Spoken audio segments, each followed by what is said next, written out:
Give me a second here to be just a little bit of a hypocrite. We just finished up a 2-week layover before we finally got to everyone's favorite Sunday of the year. Today gives us an excuse to eat like it's Thanksgiving and drink like we're back in college again, and it's pretty obvious why the NFL does this.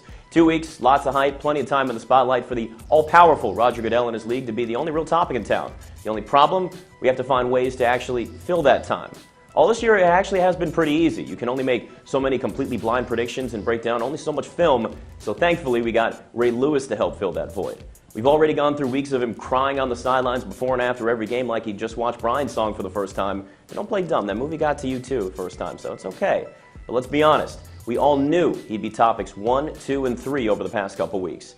It was bound to get annoying, and yeah, I know I'm only contributing to that by talking about him one last time here today, but hearing so many people rip the way he's been acting makes it an even more interesting storyline, considering his image ups and downs over his career.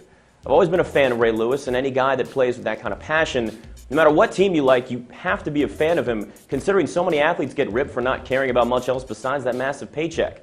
Plus, he taught us also that deer antlers serve as a much better purpose than just hanging on your wall. Whether you're religious or not, maybe tired of his constant preaching, wouldn't you much rather see this guy in the Super Bowl over someone like Terrell Owens?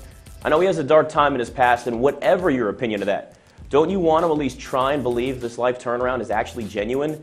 Even if it might be slightly played up for the cameras, haven't we had enough fake Tour de France titles, mistresses, and imaginary girlfriends?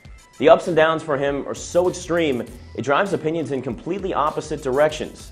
Of course, this deer antler thing really did add to it in some ways. But look at now how his teammates love him. Look how they've been playing for his one last ride. We forget the human element at times in sports.